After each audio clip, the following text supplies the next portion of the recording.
I liked it. I'm hosting Boba Breakfast Club. Pull up, grab a chair.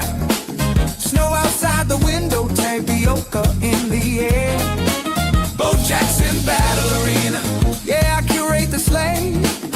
180 Hex mixtape. Call your shot. Who's it gonna be? Cinnamon cheer. Here we go. Good luck, all. Forward. That is beautiful. Call me Santa with taste. Wonders of the first. Yeah, I narrate the chase.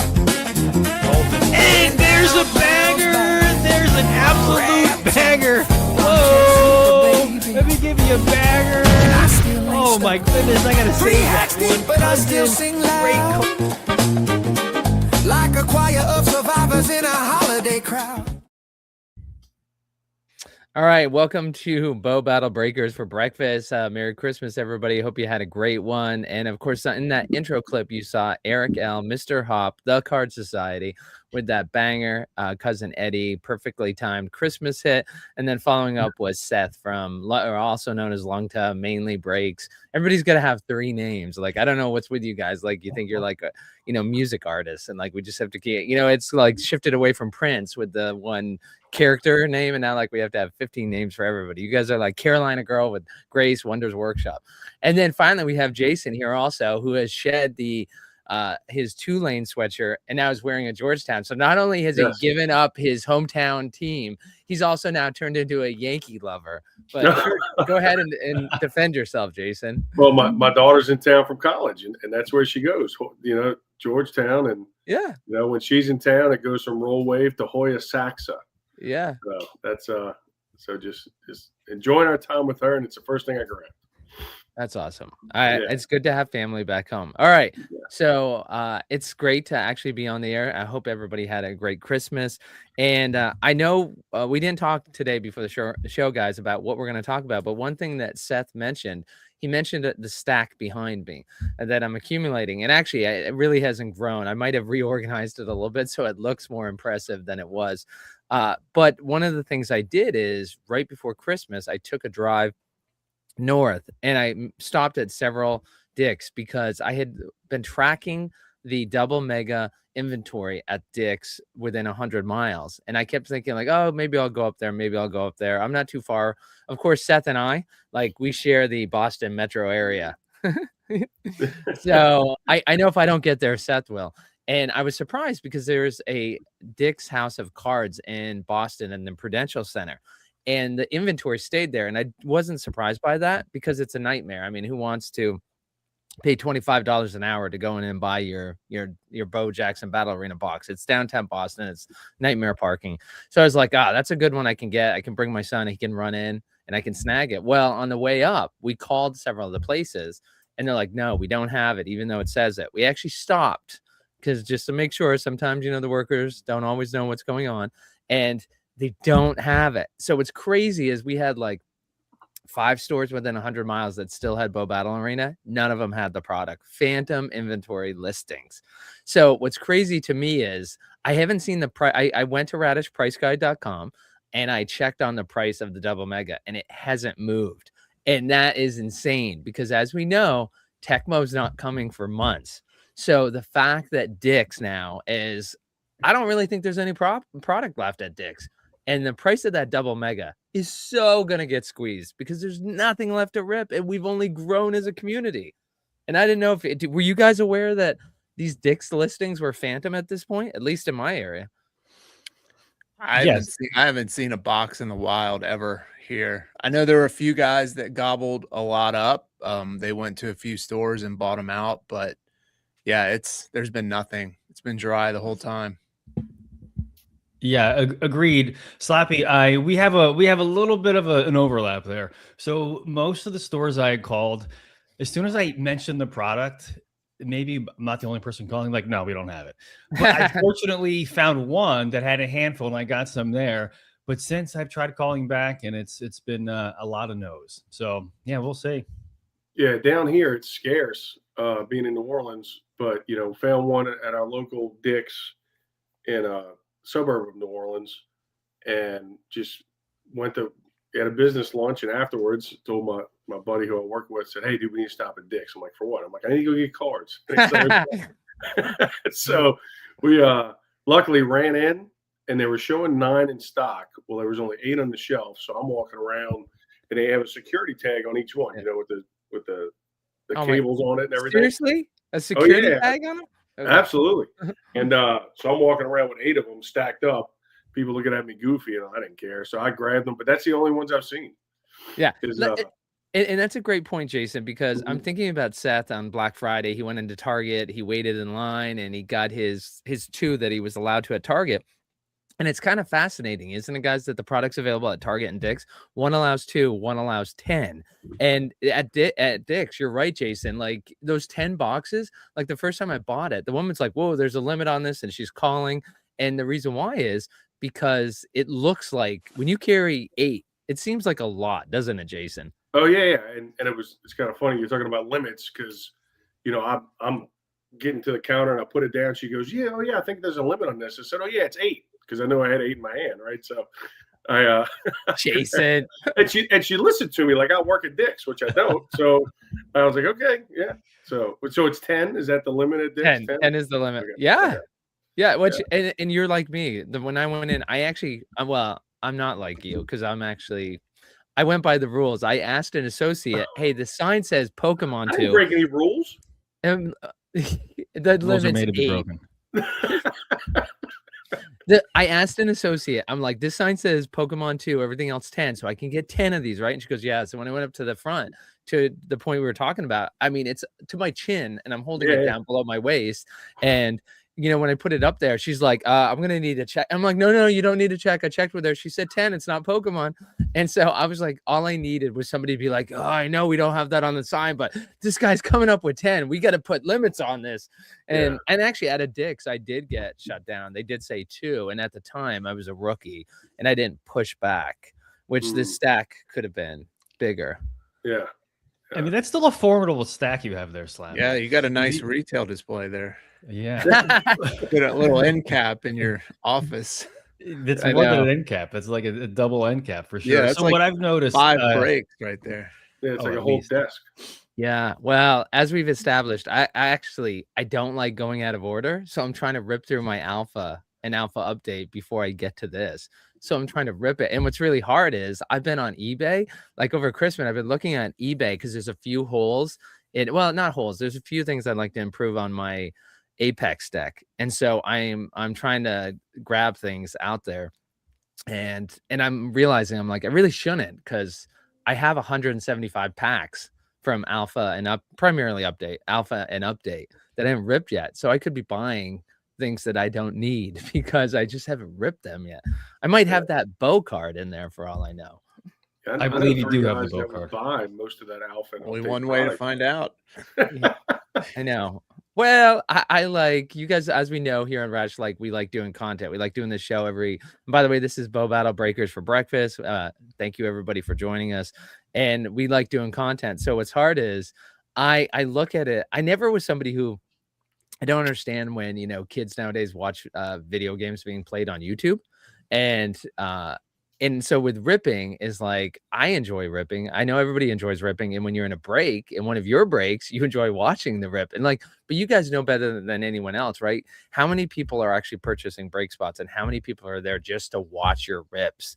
And so I try to add more content to the Radish channel, as I don't like to rip now without filming it, because I'm like, it doesn't, sometimes I'm like, well, do people really want to see every pack from a hobby? But it's like, for some people they are. So that's also what slows me down, is I need to actually just go in and film it as I do it. So of course I didn't have so Mr. Hop, Eric, you ended up you got a double hit in a hobby pack. And the comment you made is like, everybody's talking about the double megas, but man, these hobby packs. So you had a chance to really rip some hobby, Eric. And I mean, they are pretty fantastic, aren't the hobby boxes? Yeah, I think there certainly can be some big double megas. We've seen some nice hits come out of those, but you've got to really open those in volume, I think, to match the potential of what hobby brings. You can get 4 to 5 featured cards out of a hobby box, which is awesome. You're not going to get that out of a double mega. You might get one, but more than likely you're not going to get any. And so with a guaranteed auto, plus seeing 4 or so featured out of there, and then you've got the double hit packs, of course, with 2 battle foils. A lot of times you see a glow and then a mixtape, or an auto, and then like a linoleum or something like that. So really fun. I think every break should have a hobby box in it just to add that little bit of upside to chase. I feel like retail products, sometimes you're a little limited with the ceiling. How many hobbies did you rip? Have you ripped so far, Eric? Oh God. I would say close to 30 between breaks and personal. Oh, wow. You've been doing work, Eric. Yeah, man. Wow. Man of the people. Trying to free these cards from their packs. Free their cards. Oh, that's what music to Frenchie's ears. By the way, quick saying that Seth did not give him the wake up call. Maybe quick. I sent them a text, that line SOB. Quick, check your text messages. Well, the other thing is it's the day after Christmas, and I'll be honest with you, I cannot wait for to speak with Tex Hooper later today. And Tex being like, "What? We had a show today?" I actually, because Tex has still been recovering from his sickness, I was like, I'm sure he could take it easy today. Like, I didn't even tell Tex about the show. So he's going to be shocked to find out afterwards that we went on. So quick, you're not, maybe some of us are just giving you a break. All right, Eric, though, with the hobby boxes, how many of those had double autos, which of course that was not a thing in alpha? Is like, right, Seth, we never saw double auto hobbies in alpha, and that's showing up. So out of the 20, how many had double autos, Eric? Only a few, probably 3 total. Okay. Yeah, they're kind of rare, at least in my experience. I out of the 3 I've opened, 2 out of the 3 have had double autos. And in fact, one of the things, I was talking to a team member, one of my double autos they were both Bagwells. So the fact that I got a double auto and it was the same athlete was insane. They were saying like the odds of getting that. Jason, have you ripped any of the hobbies? Yeah. We've done about a dozen or so. Okay. Between any double autos? And personal, no double autos. Okay. No double autos, but a lot of featured. And I think that helps that they've added some parallels with the features. With the Blizzard, we've hit some Blizzard feature that's new to update. To Griffey, and then also the Great Grandma's Linoleum, which is Great Grandma's Linoleum is Retail. only in double megas, right? So we've hit some of those in double megas. It's interesting. The auto's not 2 in a box yet, but definitely multiple featured in a hobby. I guess we're so lucky. Like Seth, I feel like we're not going to get into the whole discussion about geeks, sub community of the Bow Battle community, but I feel like the geeks are hitting double autos a lot. So I'd say, yeah. So I have a handful of, actually I have a lot of geek boxes, and my brother, he was like, "Hey, you want to trade some sealed product for some things?" I'm like, "I don't know." And he's like, I know those geek boxes have been juiced. I've seen it. He's trying to get my geek boxes from me. But you guys have had really crazy double auto rates. Eric, that's like, you said not that many. It's like 10%. I feel like that's really high. I haven't had any. Of course, I've ripped, I don't know, 10 to 15 maybe. I don't rip as many personal now just because product is hard to find. Most of mine goes to my breaks, unfortunately. Well, fortunately, I do have them to rip, but yeah, that's a lot of double autos for both you guys. Yeah, I'm waiting to revert back to the mean. I know once I open the rest of my hobbies, those things are loose and they're just hanging out of it. Jason, did you have a question? I didn't know if you had your head going up. I do want to say is that, though, you were talking about the different box types, and so I'll share my screen and then we'll let's see. I will put this link up, but so a very helpful page at Radish on our YouTube. We did a video on each of these, but of course you can go to the page. Oh, let's see. Let's get it up there. Is that this is Griffey set Bo Jackson Battle Arena 2026 edition, details by box type. And this is great because you go in here and it talks about the jumbo hobby box. It's going to tell you what you get, what you could get, what's available in each of those. And it goes down through hobby box. And of course, we were just talking about the double mega. and what to look for inside the double mega. So that's something I'll put up here as well to see. All right. So Jason, after we've been doing this for Black Friday, that's insane that it's been a month. I mean, doesn't it seem like it's been days? Like, does it really seem like it's been a month that we've been ripping this product? Yeah, Over? It's been fast. It's been super fast. And, I think it was so fast and furious in the beginning, right? Where Right. everybody's getting their hands on as much as they can get. And either like us three, I mean, look, we're ripping a little, but the majority we're trying to stockpile because, like you said, with Tecmo coming out, I mean, we're all excited about that, but time frame is kind of still up in the air, April, May-ish. So, I mean, we're trying to do the math and trying to calculate, all right, I need X amount for our breaks. And so we're trying to stretch it out. But then there's other guys who are just ripping. So you've seen a flow, I mean, just a flood into eBay and into our Discord channels and stuff like that, just with just a lot of activity going on, Agreed. And I just in the past few days, I've noticed there have been a lot of hobbies that have just disappeared off eBay, like a ton. And it's the price is steadily going up. I was trying to wait just a little bit more because, like you said, Jason, I'm doing the math in my head. I'm like, all right, I like to rip 2 hobbies per break, so that means I gotta go this, and I might miss this weekend. A lot of mental gymnastics to try to make it work. And I mean, whatever's gonna happen is gonna happen. It'll be fun. We'll be fine. But yeah, it's been wild. And it's felt like it's been 3 days. I'm still like coming out of the release haze. I'm still checking eBay every 30 seconds, waiting for someone who doesn't know what they have, and I'm still getting a few good deals. It's been a blast the whole time. Yeah, I mean, Seth, I don't want to out you, but do you want to share the best deal that you've gotten in the Griffey set on eBay? Yo, you can out me. Which one? I had a couple really good ones. No, there was one. I bet not better than that first one. It's like that early sale you got in like the first day or 2 on eBay. Oh, the Aikman? Or the No, that was I'm talking sealed product. Oh yeah, all right, I'll share this.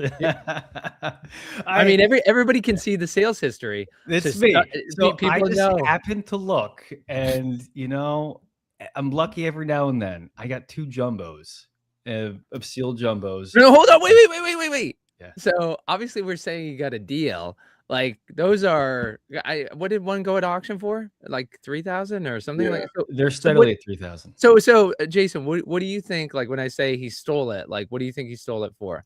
Don't be like my wife and overdo I would never think Seth, the good man that he is, would steal anything. But you're right about me, that. like jumbos are like Sasquatch, right? I've heard about them, but never seen one and touched one and all that. I don't know, Seth. If you got it anywhere 1,500 or below, you definitely got a phenomenal deal. So you say 1,500 or below. What about you, Eric? Any guess on what a good? I think he got it at 2,000. All right. So Seth. Both great. I got them at $1,050 per box, and I've since traded them both away to get more hobbies because I'm not gonna rip a jumbo in my break. So they're in good homes. So what did you trade it for? 1 jumbo for how many hobby? No, I got part cash, and then one I got 2. I'm getting 2 hobbies, and I got a bunch of singles and cash. So it's just stuff I could use for my show more. Sure, yeah, of course. The barter system. if I got a jumbo for 1,000, I'm ripping that for myself. Like that, 100%. You're playing with house money. You are right up on that. Like, so I may or may not have one extra one left. We'll see what I do with that one. Yeah. I know that there's 2 breakers on here with you, Seth, that would share that jumbo. Right, Eric? I think that jumbo, if you ever want to move. We can figure that out. We could do like a 3. We'll figure out how to do a try show. There you go. Yeah.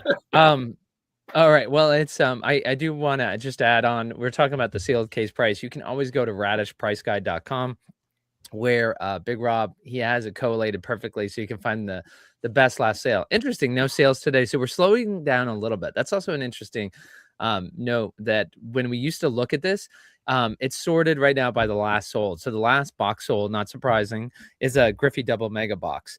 And I'm actually surprised we didn't have a sale today because that's, we're 9 hours into the 26th of December. And, last week, the week before, you were seeing sales every few hours. So that just tells you how the product's slowing down in terms of sales. And that's not because of demand going down. That's because of supply going down. But what's shocking, and there's no doubt that this one sold $110. That's insane. I'm not sure why somebody does that. They buy it on eBay. And, you know, once you're done with fees and shipping, I mean, $110, like, I'm not sure why somebody would go to the trouble to sell it at that. Then the Griffey Blaster Box, which sold the day on Christmas Eve, that one went for $46. The Alpha Update Blaster Box went for $160. So it's interesting to see the difference between the Blaster Box and the Alpha Update Blaster Box. You're looking at a 3x for that original. And then the Griffey Hobby Box is $550. That was the last sale, and that was on the 20th of December. So again, Seth talking about the product drawing up. We haven't seen anything sell since the 20th. Of course, there's deals going on. For those who are not in the Discord, you can find the link in the, actually, I'm going to have to put the link in afterwards, but I'll put the link to the Discord. Discord's a social media app. It's just a community of very rabid Bo Battle fans, but it's also a place where people do a lot of trades. And then just finishing up here to take a look, we've got the Alpha Edition Blaster Box. That one is that, let's see, Alpha Edition. Oh, okay. It was the Alpha Update Blaster Box was the 3 times. So the Alpha Edition Blaster Box actually sold for $400 on 12/19. So that's almost a 10x what the Blaster Box is for Griffey. And then a Big League Chew Blaster Box, that one sold for $400. I missed that sale on the 19th. That was a special National Card Show promo that was going on. And of course, inside that, you had a chance to hit a Bo Jackson of 99 auto, which gets you into the National Card Tournament next year. And then a Griffey Blaster Case, that one sold for $1,800 back on the 17th. And let me see any others. Griffey Hobby Case, a Griffey Hobby Case sold for $3,600 back on the 12th. And the Griffey Jumbo, last one, we were talking about this just now with Seth, $3,000 on the 12th. So Seth got it, like that's 3x what Seth was able to pay for it. And of course, the person who sold it, by the way, they made out. Like, right? People don't have to be hogs. They can be pigs, you know, just get a little fat. So everybody gets something out of it. And like Seth gets more for a show. And of course, we haven't seen anything. Let's see, the Alpha, I'm trying to see back to Alpha Edition Booster Box. Last one was back in November for a sale. But yeah, I'm trying to think any of these guys back. No, I'm trying to look for the Alpha Edition Jumbo Hobby Box. So the last one was $3,700 back on October 9th, Alpha Edition Hobby Box, which again, that was about $225 retail when it came out a year ago, and now it's $3,700. All right, looking at all these prices though, I will say this is that, does anything, Seth, I mean, you kind of let us know where you're going with Jumbo, but like for you, Eric, when you look at these prices, do you have any interest? Like, can you make a break work for the historical aspect of these? Is you know what I'm saying? Is like, I think we've passed that point for Alpha and Alpha Update, and we probably will hit that point for Griffey maybe February. There's going to be a weird time period and we saw this with Alpha, we saw this with Alpha Update, where the singles dip a little bit because, you know, a lot of singles have hit the market and people have gotten their decks. People have gotten, you know, most of their rainbows complete, whatever it is they're chasing.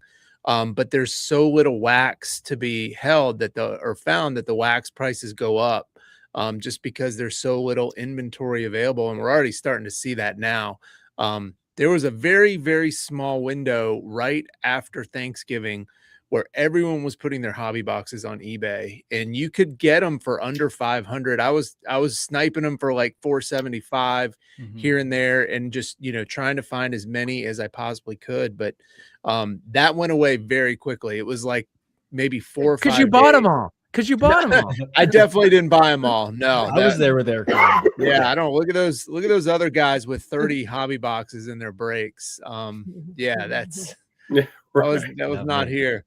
So yeah, that disappeared quickly, but you know, it's going to be interesting in January, end of January, early February, when we see so little product available, you know, and another 3 weeks of Griffey breaks. Like, that's a lot of product getting ripped by the community overall. So we'll see what happens when we reach that point. And, you know, if hobby boxes start to hit that $700-800 mark, like they did with Update. It would not if you mean when. Yeah. When, well, Yeah. whatever time it happens. Sure. Yeah. Yeah. Jason, did you see the you're talking about this product getting shredded, and of course Bazooka Vault did a break, an interesting break where you got a double mega with every the break spot you had, and I think didn't they fill a second break that way too? They did. They And did. it- Yeah. And so it was how many spots were they in each break? So like 135, Yeah, I was- 137 maybe. Yeah, I think the spots were going for 135, and I think there was 130 some odd spots. Okay, and so that was 260 double megas that got sent ripped. Like the seal's broken. They don't rip the packs, but they rip Yeah. the cellophane off it. So that's 200 and that's 270, call it, that are out of circulation now, right? Yeah. I mean, it's a big number this late into the series. Yeah, I think what you're going to start seeing is, you know, I think the weekend before Christmas, I think just breaking and stuff like that kind of slowed down a little bit just because of the time of year, and look, you're doing stuff with your families and you know, shopping for other things besides boba. But now I think once everything, you know, dust settles and everybody's back into the groove after this week of, you know, between Christmas and New Year's, kind of a weird week anyway. Starting in January, I think you're going to see, you know, Griffey break. But then once you start running out of the product, I think you might see some update break jump in there. Maybe an alpha. That would be kind of surprising to me, because the only person that's sitting on like a stockpile of alpha product is Slappy. So, I mean, I think you're going to see a mix maybe of maybe the update of some guys who held on to some update and just to have something to do their breaks with, because, you know, there's a lot more people breaking now. And you kind of see the difference between the guys that are just breaking double megas and the guys that are breaking hobbies and jumbos. But I think that there's more volume out there with people breaking more hobbies and jumbos. So I think it's going to go. I know the print runs higher. I don't know the numbers. I don't, you know, I've heard some different multiples and stuff like that. But I don't know. It's going to be interesting to see where. I agree with everybody else where it's creeping up the prices of the hobby and especially the jumbo. And it'll be interesting to see that kind of the mix of product that people are going to start breaking, you know, whether they have any update left or, Yeah, you know, what they're going to do with double mega breaks. And then, and even the blasters, you know, you saw a big breaker, this past weekend, do an update break with 64 blasters in a break, which was I've never seen that before with that many blasters in one break. So it's kind of, guys are just kind of grabbing what you can. And in my mind, it's, hey, I don't want to lose money, but at the same time, like Eric, and I love that he does this, you know, buyers give you with that Bojack spot every week. I think that's awesome because he's taking care of the customer, right? And I think that we need to be aware of that moving forward too, is taking care of the customer and not having them overpaying for spots for breaks, you know. well, and Jason, that you bring up a good point, Seth. And I'm curious. You heard Eric talk about the fact that he was grabbing hobby boxes around 475. And you said you were. And when Jason's talking about taking care of the customer, this is the hard part, right? Because as the product gets squeezed, and to put it out there is that you guys are not. Everybody thinks not everybody. A lot of people will say the breakers are just getting funneled all this like free or low cost inventory. You guys are, as you look at all you shaking your head, you're buying this stuff on eBay. You're paying the eBay fees. So you're trying to make it work the economics, which, as we know, that's what Frenchie says. Frenchie loves breaking, loves being in breaks. He loves seeing them and loves watching them. But he also believes it's entertainment. And if you can't offer entertainment value, then you shouldn't be in breaking. And he doesn't mean that it's not personal. That's just how he feels about breaking. So Seth, though, when you go from a 475 hobby box to Eric was just saying $800, what's hard is you can this is the only hard part, is that when we talk about entertainment, is that if you get great entertainment and you get a few cards, like it's easier to say I paid for that entertainment. I didn't get the full value in the cards. I got it. But what's really hard is as the product dries up for you guys, it's hard because it's possible people are going to get no cards and the price is much higher than it was when you first started breaking. And so what's interesting is there's this curve where the need for entertainment value dramatically escalates because the cost of their break spot goes way up and they're going to get no cards out of the break because you're not going to have 46 or 64 blasters, is that you're going to have a hobby box. So how do you, Seth, handle that? Where do you just not do that break? You're like, I don't even want to get into that because I only have a hobby box. And I mean, I can't do it by hero because, you know, X amount of people are going to get shut out. And this hobby box cost me $1,500 now. Or in the case of Alpha, $3,700 for a hobby box. Yeah, I mean, I couldn't do. It just wouldn't make sense economically and mathematically to do an alpha break for me. I'm a smaller channel, so in an instance like that, it's a really good question. It's something I thought a lot about. One is, you know, French always says we're entertainers first, so I try to really focus on just the overall entertainment product of my show. And then just hope that people support it and they show support with the dollars they spend and who's in there watching. So I think I get usually about, not a lot, but about half are just kind of hanging out, being a part of the community, which I think is pretty good. That's a sign that we're on the right track there. But I also decided that, and this has happened to me before already, even at my current cost, is sometimes I'm just even. And I just want to continue putting on shows to build the brand and to build the following, and just hopes in that later on it's going to pay off. So I'm going to put on shows regardless. And I don't look at it as a per show basis. I'll look at it as overall. So overall, am I a little bit positive? I'm okay with that. Even sometimes there may be a show where I'm down and another show that I do really well. But I have been thinking about the question about update, because I do have some update. I have some more on the way. And I kind of want to combine an update and Griffey. And I'm thinking of I'm trying to devise, maybe that's a true squad. And so can I ask the question of what would you guys do in a squad like that that's combining both? I would try and do the city team break where you slot people in by region or by city.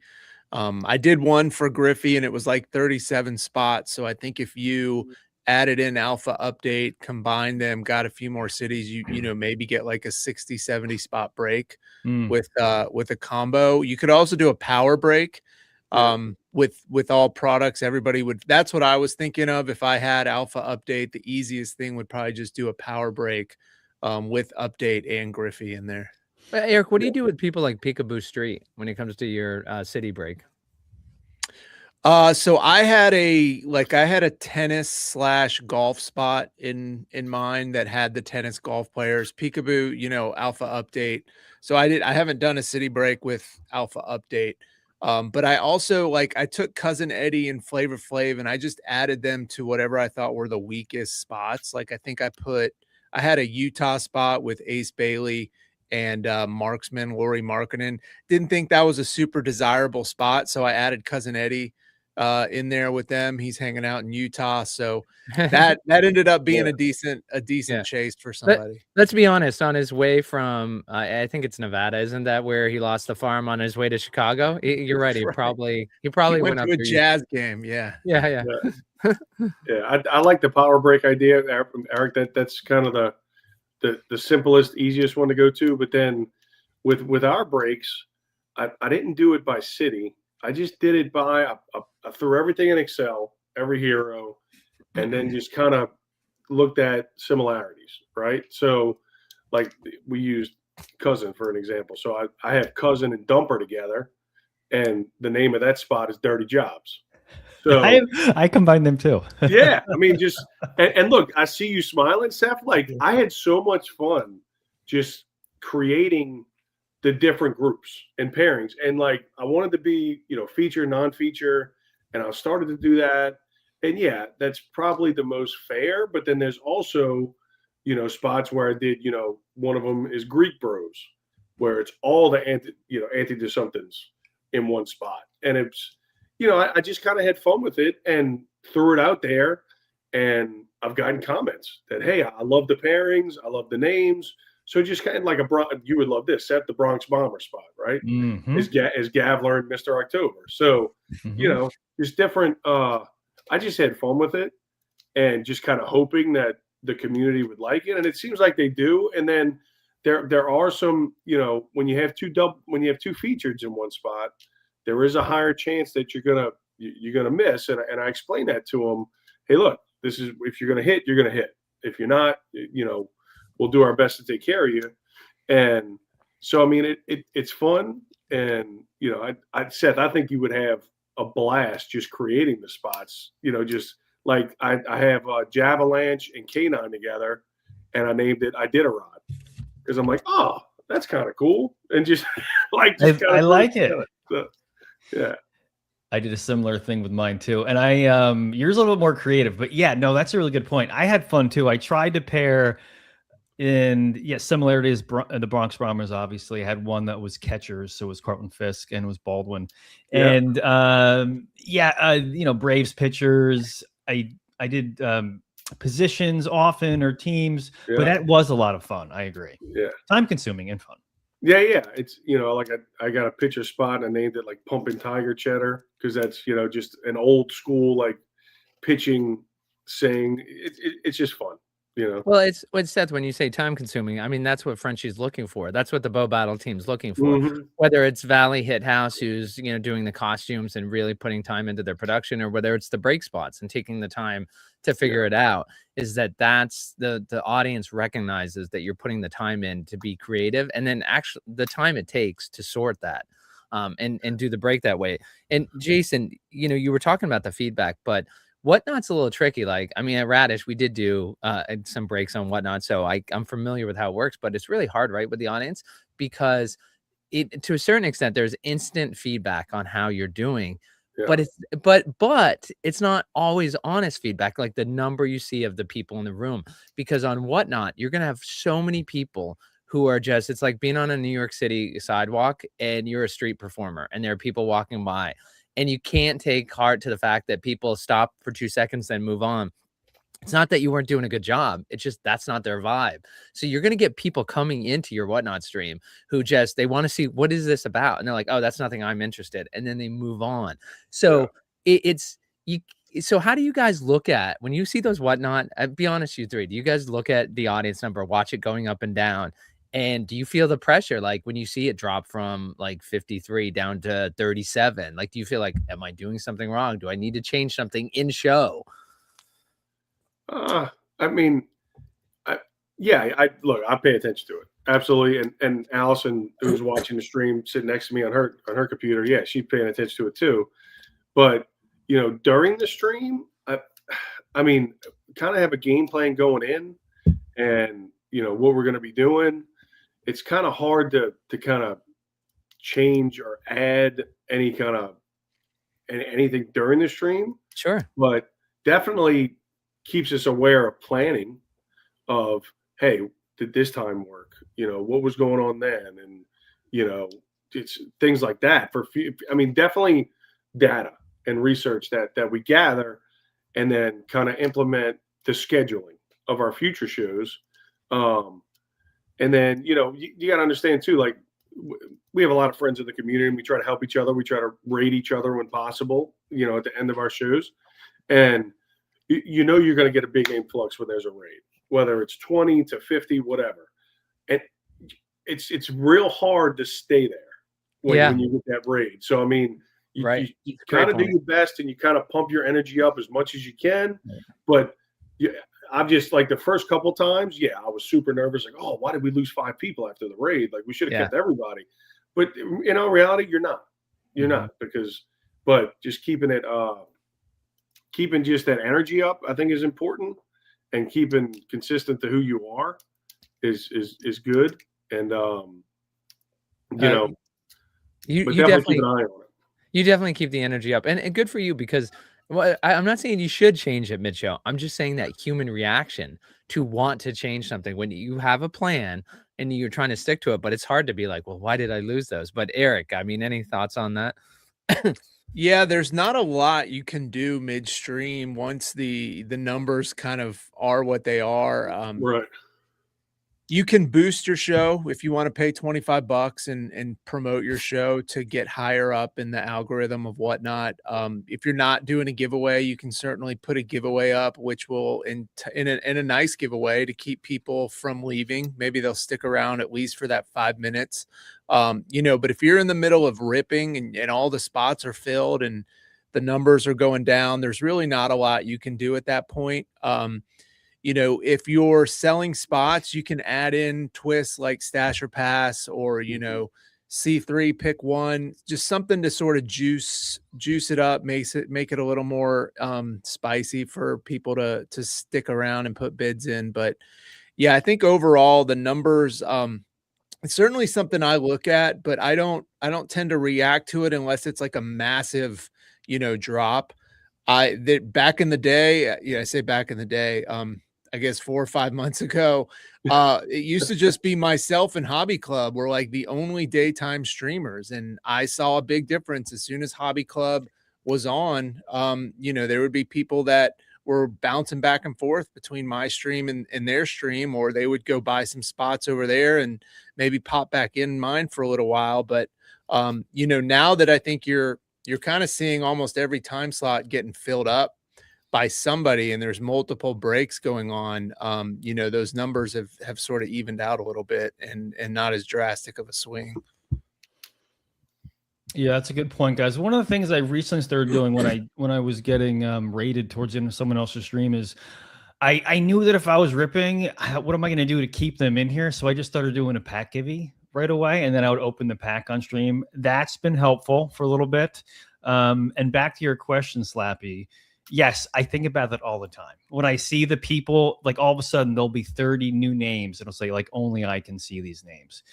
So I try to do a quick shout out to who they are. And then I think about, all right, I got a 10-second pitch to try to get these guys to stay here.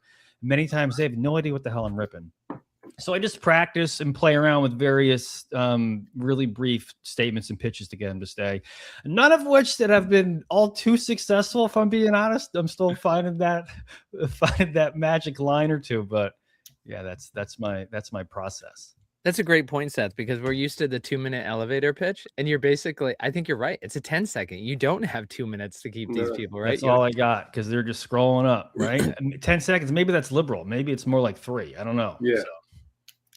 Yeah, I mean, Jason, you agree with that you only have seconds to... Yeah, I mean, I think when you said it, Seth, it's a great point. I think the 10 seconds is long. Yeah. I mean, I don't know. As y'all are talking, I'm thinking, well, maybe I can do a stream outside and get one of those big rotating boards and put myself on it and let Allison throw axes at me, and then oh my god, determine the spots. You know, no, you don't have to. That's entertainment, man. Yeah, dude, people would love that. Yeah, you do realize Bailey's bringing the circus. Give us death. Yeah.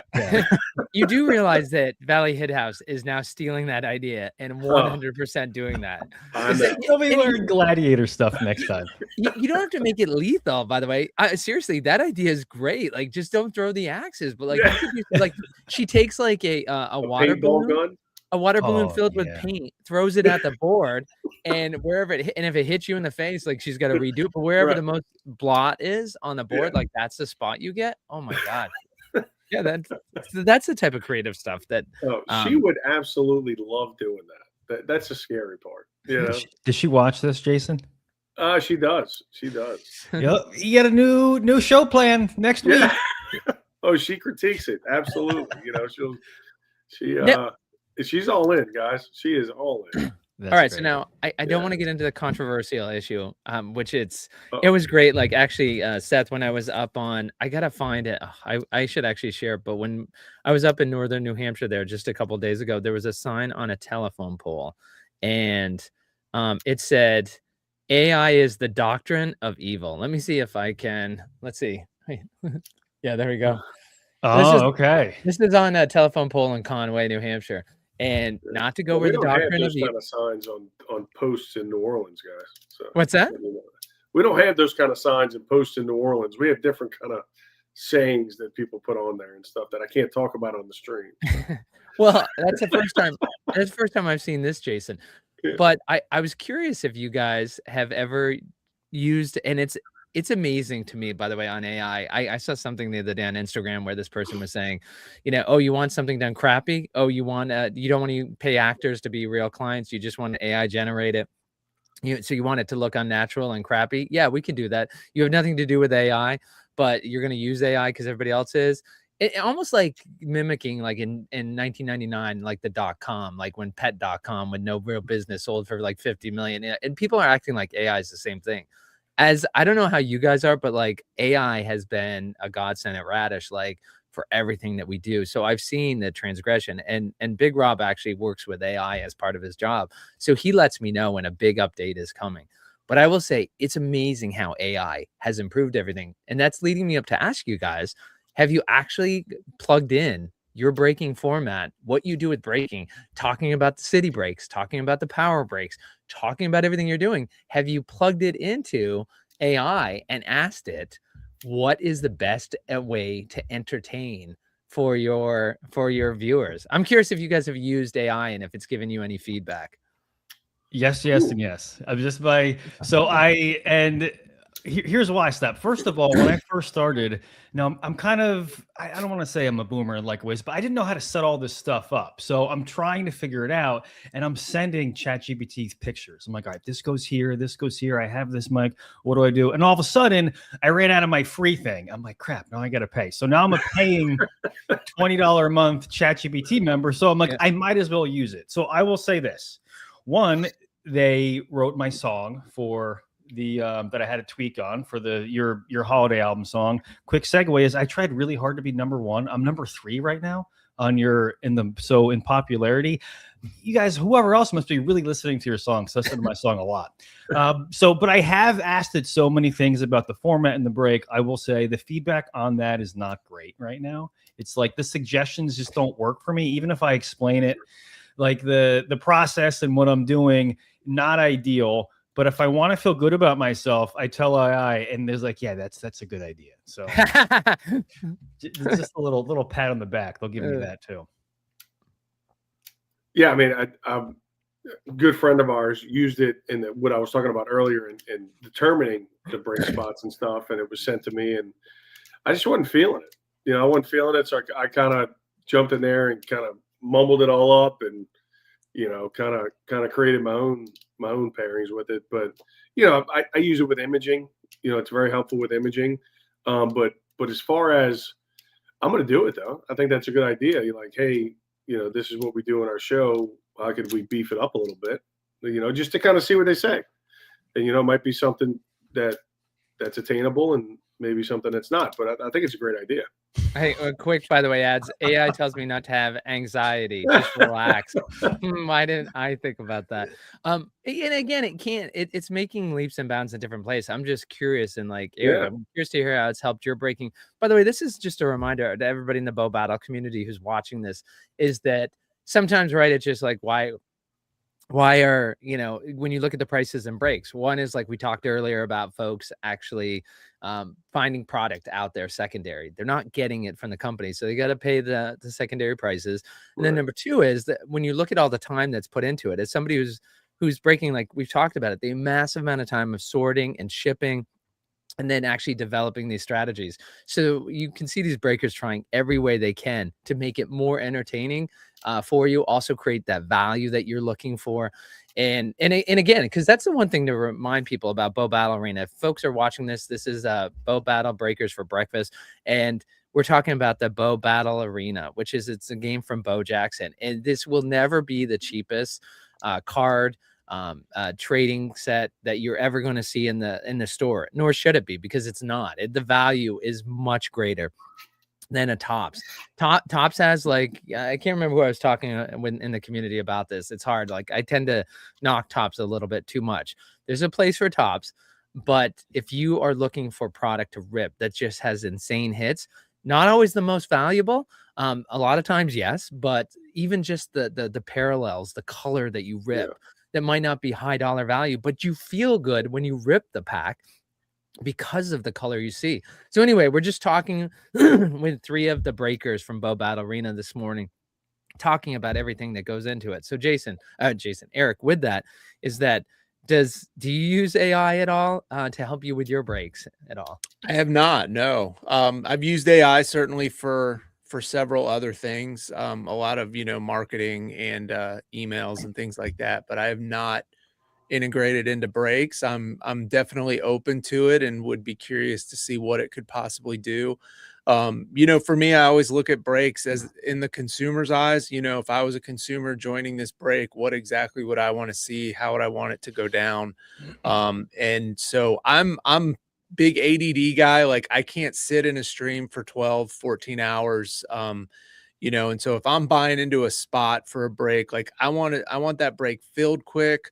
I want to see that product rip as fast as possible, in a quality manner. But I just want to experience the brake. Yeah. You see some guys on there just shredding packs, putting their thumbprints on every card, bending cards. And like, that's not really the way to go about it. So you definitely got to respect the product. But, I want to see the brake, done in a couple hours versus some of these marathon streams, and maybe some people that's what they want to do on a Saturday is hang out on YouTube or on whatnot. And so I think there's different strokes for different folks, certainly, but just trying to add value and keep things as efficient as possible is big for me.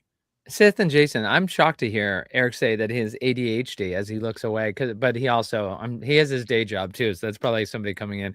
But you literally sit there so calm the entire time we do Bow Battle Breakers. Like I would not have guessed you were ADHD at all. Talking about that, but he brought up Seth and Jason. He brought up the marathon breaks, and it's interesting because in the early days of Bow Battle Breaks, when you hear about these breaks.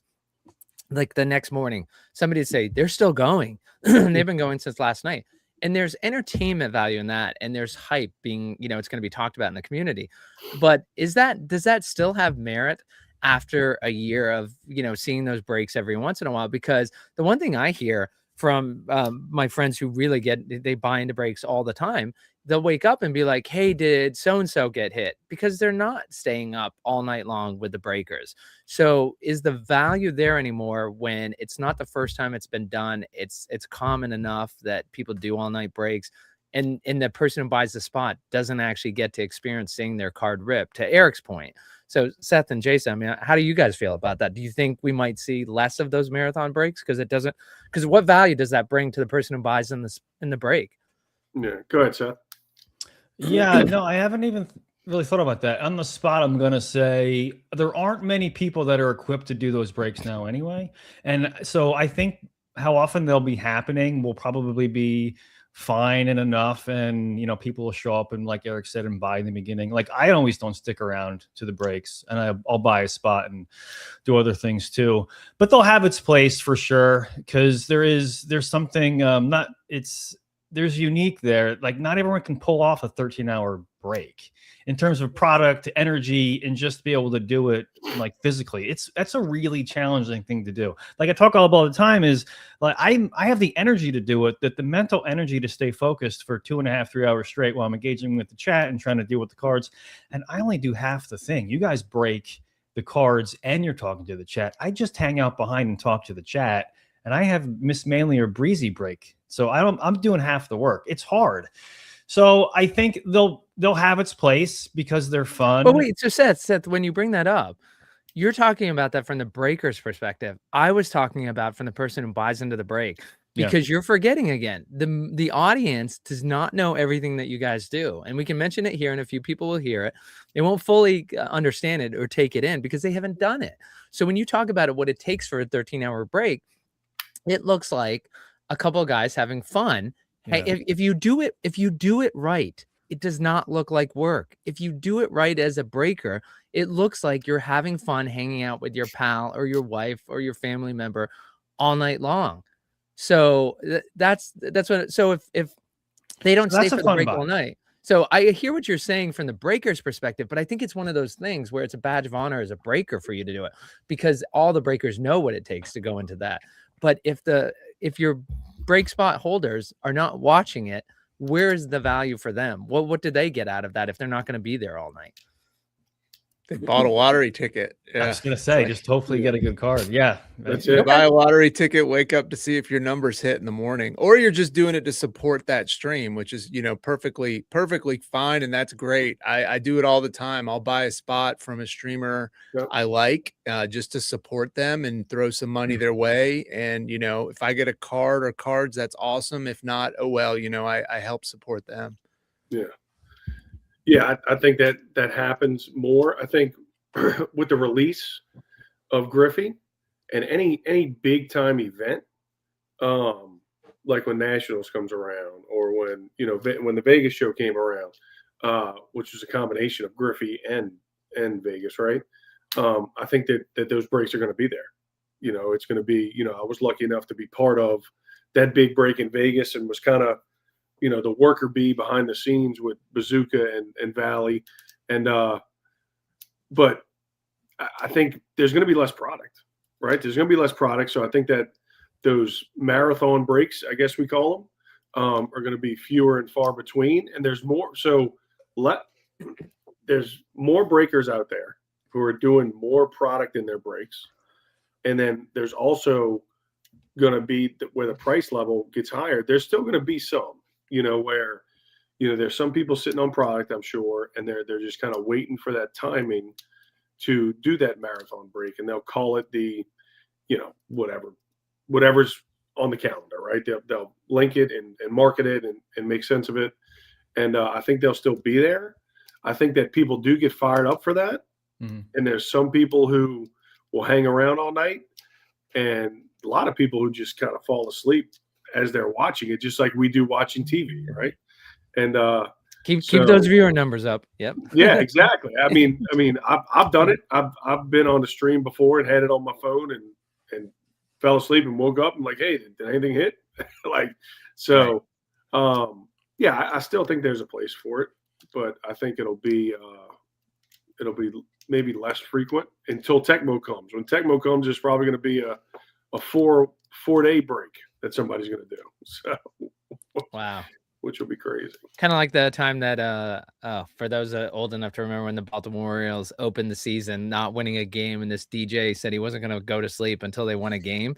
And I remember them talking about the medical issues. Like, I mean, it was days he stayed awake, and how it just was not healthy for him to do that. So will we see somebody break for 4 days with Tecmo? Yeah, that's interesting, Jason, whether you'll do that. I will say, Eric, like your point about the lottery ticket, it would be if I could easily see if I hit, instead of going into the community and be like, does anybody know if so-and-so hit? So I'm going to push back on you guys a little bit as a community member and say, that's fine. And you guys aren't the ones doing the marathon breaks. Do the marathon break, but actually have a system. So when I wake up in the morning, I can check my lottery ticket instead of just, I don't know, we'll get the spreadsheet up. Yes, we haven't got it up yet. Yes, you can check it later. Like, again, that to me is not value, is that if you could tell me right away whether I hit something, that would be value. Yeah. One thing that some streamers do, and Alice and I have actually talked about this and doing it, and Seth, you might be doing this, is while the break's going on and there is a big hit, it's mentioned in the chat where, at the Card Society just hit a Hex, mixtape dartboard. I'm not. And then so that'll link it to your, you'll get the notification on your Whatnot account and you can check it there. I mean, that is one way that you can do it. And like Pulls and Pars does that. And I mean, I love it. I love that feature that they do in their chat, where it's not just when you buy a spot, it tells you bought it, and it's on your history. It's actually when you get a hit, there's one of the three guys in the background putting it on there, and it puts it in the chat. It's really nice. That's impressive, Jason. We've been mostly doing that through just the community, the people that are in the breaks have done it, but I haven't tagged them myself, so it just kind of happened naturally. Yeah, that's impressive though. Yeah, it's when we saw him doing it, we're like, man, I love that. So it's really nice. By the way, quick saying as a viewer, it's funny waking up for work at 3 a.m. and seeing a break going that I saw before I went to bed. As a breaker, I think I would crash out after a few hours. a few more hours. And by the way, one from our normal panelist, Cursive, who chimes in, sometimes those marathon breaks price out people when spots are 500 plus. And I know we got to wrap up the show, but just if anybody wants to comment about Cursive, like that is another issue, right? With the marathon break spot. On the one hand, it's a higher price. On the other hand, it's a lot of product. So in some ways, there might be more value in those marathon breaks. Potentially. So I don't know about you guys, but I've never just the old brake carb is not great. In the big breaks, I've never done well. And like I'm not saying I've hit things for sure, but I don't think I've one time received back more than what I put in for a large break. Not once. Yeah. Just how it's gone. I definitely did one time, and the other ones I'd have to go back and look, but there was just one where we did good. So yeah, but again, just real quick, is like that's not why I'm doing. I was supporting the break. I enjoyed watching. It wasn't just about the product. If it were, I would have done 2 and never done them again. Yeah. Yeah, I mean, it's interesting, Seth, when you say supporting the break, like you guys have, Eric, you brought that up earlier too. But again, when you're talking about on Whatnot, and Seth, you talked about, we'll save it for next time. Where do you want to be in 5 years? Like based on what you were saying earlier, I think I have an inkling on what it is, but you won't get there in 5 years from people who want to support you because they just want to support you, right? At the end of the day, this is a commodity. And it's, Frenchie's right. It's not about simply the product, because then people would simply look at all the Bow Battle breakers on Whatnot and just compute the valuation. And that's the break spots that they would buy. Let's go with the one who always offers just the dollar cost average best. It's the entertainment also. It's similar to what you're saying, Seth. They want to support the breaker, but they want to support the breaker possibly because of the entertainment that they get out of it. Yes. And so for you guys is that you need to, in order to attract people on Whatnot, right, you have to give them the entertainment. They're not going to just be there because like anybody watches the show. No, Seth, you're obviously a great guy. Like who would not want to support you? So you literally like, I mean, I just like, I'm shocked that, Eric has ADHD. He says I'd be shocked if you told me you use profanity and as soon as you get off the show, you said bad things about Eric, Jason, and myself. Like that would, in no world would you be like those bloop, bloop, bloop, bloop that I just spent an hour with. So for you though, you need, and it's interesting to me, we got to go. Like it's been an hour, but I looking at all your breaks, it's interesting is that when Radish broke a little bit, I look at Hobby Club and there's definitely a market for it. I always refer to it, it's like the Howard Stern burp and fart humor is like that. There is a market for that, for the way Hobby Club does things where it's just outrageous all the time. And Chris getting super excited over a silver battle foil, which is silver battle foil is like, that's awesome that you got a hit in the pack. That's not something that you scream into the mic about. Like that's something I don't believe you scream into the mic about. That's what cardio does. And right. It's like, that's not your style. Like the three of you guys, when I watch you guys, like you don't get excited about, you recognize it, that it's a special hit. You don't treat it like it's a one-of-one hit. I guess that's the thing. Is like, I want to be careful. Obviously we do the show every week. I love Bow Battle Arena. I think it's by far the best product. Like I don't rip tops anymore. I just won't. It's just, I don't want that empty feeling when I rip tops. I love Bow Battle Arena, but it's a good feeling when I rip a silver battle foil. I talked about that earlier. It's not a one-of-one. And so for you guys, I mean, would you guys agree? Like I kind of see two styles. There's a style that everything is the most massive hit you've ever had. And there's some breakers who do that. And when you guys talk about having energy, some of those breakers like Cardio Chris would do, he'd do 24-hour breaks where he's treating every hit like it's a one-of-one hit. And he keeps that energy up for 24 hours. But you guys, there's the other one where, like for me, I'm comfortable watching viewers where I want intelligent Discord. I want people excited when they get hits.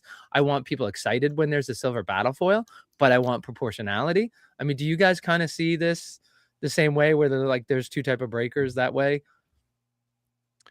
Yeah. And I do, there's a lot of comments, I think too, about, breakers that overvalue cards and overhype things. And I don't know if you know Debut Sports. They do a massive single show on Whatnot, and it is a lot of screaming and yelling about how the bids need to go up and how this card is half the price of comps. But then you look up the comps, and it actually sold for twice of what comps are going for. And I don't like to do that. I don't like smoke and mirrors tricks to where you're trying to trick the consumer into what it is they're getting or not getting. I try to just play it straight up. Like, if this is a pretty common card that comes out a lot, let's treat it like that. If this is a card that we don't see very often, let's hype it up and go crazy with it. So that's kind of my view on those. And by the way, Eric, this is about me, not about you. You brought up Debut Sports, but I just to clarify about Hobby Club, I'm on the record about this.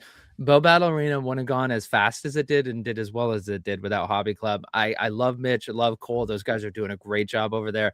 And there's a difference between what Eric's saying and what Hobby Club gets excited. Like, Chris is not saying a silver battle foil is when he was on saying it was $100 card. I'm not saying that he just was excited. And like, Chris was genuinely excited about every single one.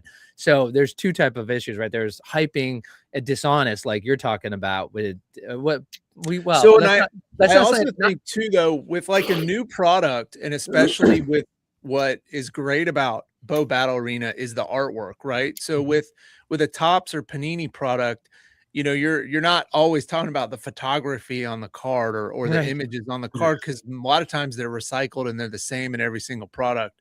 But with Bow Battle Arena, especially with a new set, like when Griffey first came out and you're first seeing the artwork for the first time, or the first time you're seeing a silver battle foil of Thorn or whoever it might be, and you're just like, oh my God, look at this artwork. Look how amazing this looks on the silver background. I feel like that's a completely different, you know, than when we're like a month or 6 weeks Right. into the release and you've seen that card 100 times.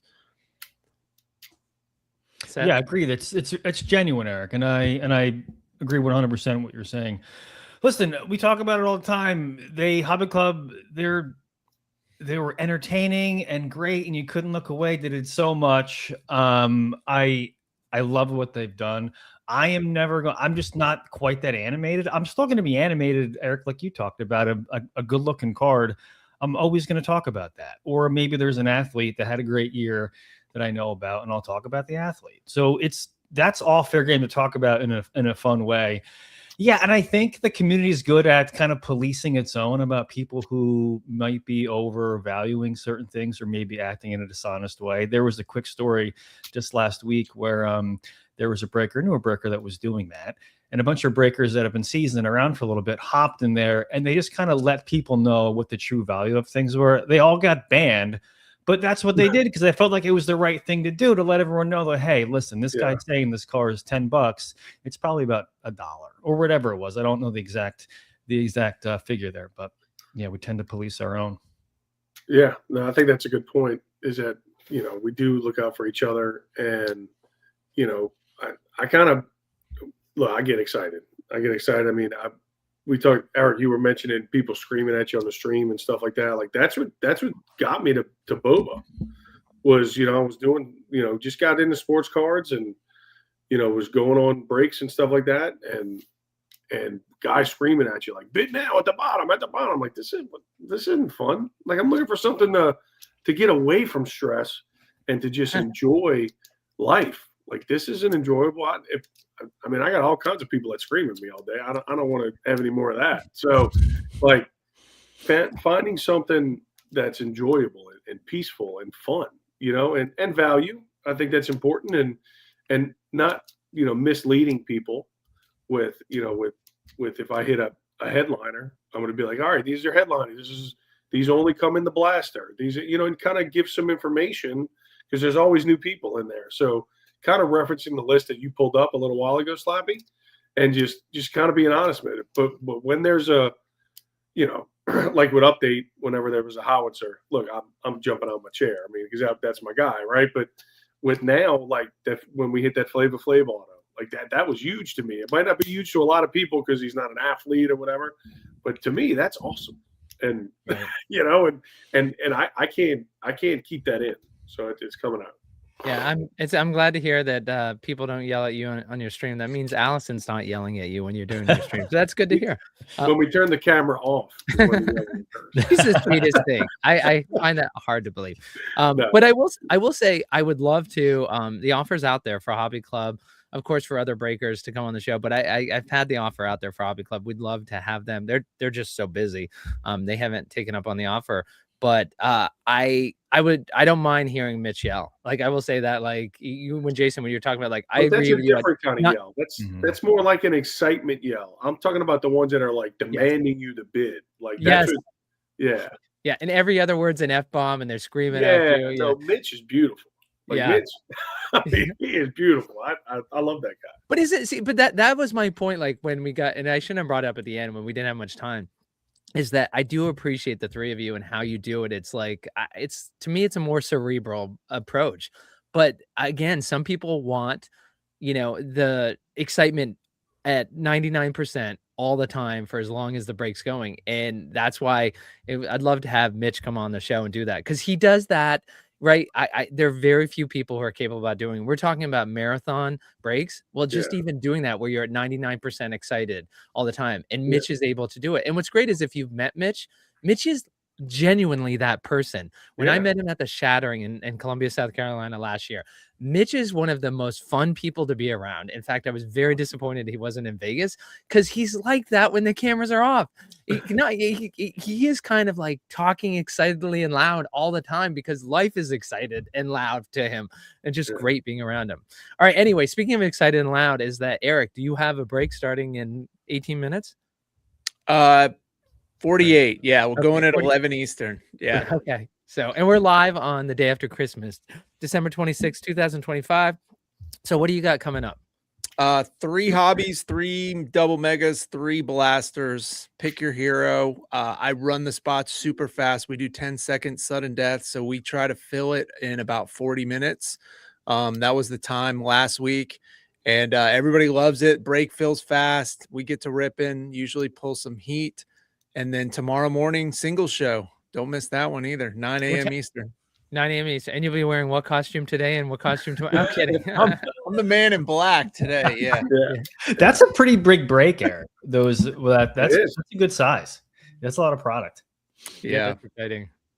Jason, what about you? What do you, Mrs. Big, you have coming up next? Yeah, so we're going to do our show right after Eric on Saturday morning. We're debating whether to do a break or singles. We've missed some time, had some illness in the family. So, I mean, we're back at it now, though. So looking forward to it. And then, our normal schedule next week, Monday night and Wednesday night. Our Wednesday night next week is our big singles show that we do every week, 6 o'clock Central. So exciting.